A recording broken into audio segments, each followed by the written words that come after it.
فاسألوا أهل الذكر إن كنتم لا تعلمون۔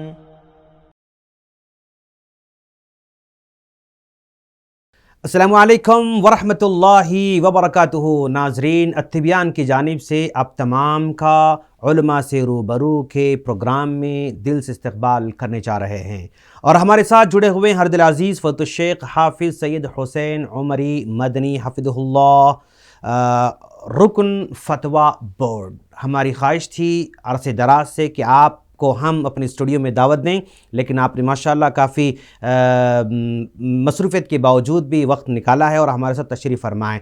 شیخ، ہم آپ کا استقبال کرتے ہیں اور اپنے اسٹوڈیو میں اور اپنے تمام ناظرین کے ساتھ آپ سے استفادہ کرنا چاہتے ہیں انشاءاللہ۔ جزاکم اللہ خیر۔ بارک اللہ فیکم۔ شیخ، مسئلہ یہ ہے کہ آج ہم جن حالات سے گزر رہے ہیں، ان حالات کے اندر جان کی حفاظت اور اپنے جان کی حفاظت کرنے کے سلسلے میں اسلام میں کیا تعلیم دیتا ہے؟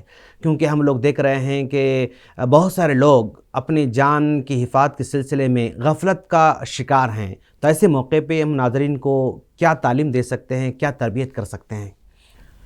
بسم اللہ، الحمدللہ والصلاة والسلام علی رسول اللہ، ثم اما بعد۔ شریعت کی تعلیمات کا خلاصہ بنیادی مقاصد اور اہم ترین قواعد میں جان کی حفاظت داخل ہے۔ اپنی جان کی حفاظت کرنی ہو یا دوسروں کی جان کی حفاظت کرنی ہو، جان کی حفاظت کرنا شریعت کا اہم ترین مقصد ہے۔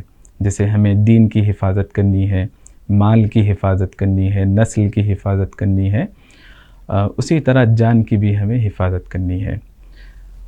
جان کی حفاظت کی اہمیت کے پیش نظر اللہ تعالیٰ نے قرآن میں قسم کھائی، وَنَفْسٍ وَمَا سَوَّاهَا، اور جان کی حفاظت کرنے پر اللہ نے ابھارا اور کہا کہ جانوں کے ساتھ کھلواڑ نہ کریں، اپنی جانوں کے ساتھ بھی، دوسروں کی جانوں کے ساتھ بھی، اور اپنے آپ کو ہلاکت میں نہ ڈالیں، نہ خود نقصان میں رہیں نہ اوروں کو نقصان پہنچائیں۔ لہٰذا یہ اللہ کی ایک نعمت ہے، امانت ہے، جان ہو، صحت ہو، ان دونوں کی قدردانی کرنی چاہیے اور ان کے تعلق سے غفلت نہیں برتنی چاہیے، ورنہ نعمتوں کی ناقدری ہوگی اور گناہ کبیرہ کا ارتکاب ہوگا۔ جس طرح لا ضرر ولا ضرار کہا جاتا ہے، اصول ہے کہ بھئی نہ نقصان اٹھاؤ نہ نقصان پہنچاؤ۔ تو ناظرین، دیکھ رہے ہیں آپ جان کی حفاظت کے سلسلے میں اسلامی تعلیمات ہمیں اس بات کی سختی سے تربیت دے رہے ہیں کہ خود اپنی جان کی حفاظت بھی کرنا چاہیے اور دوسروں کے جان کی ہمیں قدر بھی کرنا چاہیے۔ اگر اس سلسلے میں اگر غفلت کا شکار ہوں تو ہم کیا کہیں گے ان کو؟ جو افراد غفلت برتیں گے وہ گناہ کبیرہ کا ارتکاب کریں گے، نعمتوں کی ناقدری ہوگی، اور کسی کی غفلت کی وجہ سے کسی کی صحت متاثر ہو یا اللہ نہ کرے کسی کی جان چلی جائے تو اللہ کی نظر میں وہ قاتل شمار ہوں گے، کیونکہ شریعت میں جہاں رخصت ہے، سہولت ہے، رعایت ہے، لچک ہے، وہاں پر لوگ اگر شدت پیدا کرتے ہیں یا پھر غیر ذمہ دارانہ بیان جاری کرتے ہیں جن کی وجہ سے لوگوں کی صحت یا پھر جان متاثر ہو سکتی ہے، تو ان جیسے افراد کے لیے حدیث میں بد دعا بتائی گئی۔ نبی صلی اللہ علیہ وسلم نے فرمایا قتلوہ قتلہم اللہ، یعنی جہاں سہولت تھی شدت برتی گئی، غیر ذمہ دارانہ بیان جاری کیا گیا، اہل علم سے رجوع کرنا چاہیے تھا، اپنے طور پر انہوں نے اجتہاد کیا یا پھر اجتہاد کے بالمقابل دوسرا نیا اجتہاد لے کر آئے، حالانکہ شریعت کا قاعدہ ہے الاجتہاد لا ينقض بمثلہ۔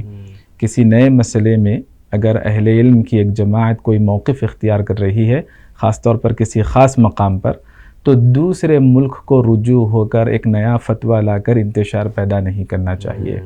تو جس طرح سے بھی غیر ذمہ دارانہ کردار ادا ہوگا، جو جیسے سبب بنے گا وہ اللہ کے پاس جواب دہ ہے، اور بہت ممکن ہے کہ ان کے ساتھ بھی ویسے ہی سلوک ہو۔ بالکل بالکل، بارک اللہ فیکم۔ ناظرین، دیکھ رہے ہیں آپ، شیخ نے واضح انداز میں بتا دیا کہ جان کی حفاظت میں خود بھی کرنا چاہیے اور دوسروں کو بھی محفوظ رکھنے کی کوشش کرنا چاہیے، اور اس سلسلے میں غفلت نہیں برتنا چاہیے، اور اس سلسلے میں خود سے اجتہاد کر کے اپنی طرف سے معنی مطالب نکال کر کے اور توکل کی باتیں کرتے ہوئے خواہ لوگوں کو پریشان نہیں کرنا چاہیے۔ بارک اللہ فیکم شیخ۔ ناظرین پھر ملاقات کریں گے انشاءاللہ ہم اگلے سوال کے ساتھ، انتظار کیجئے۔ السلام علیکم ورحمۃ اللہ وبرکاتہ۔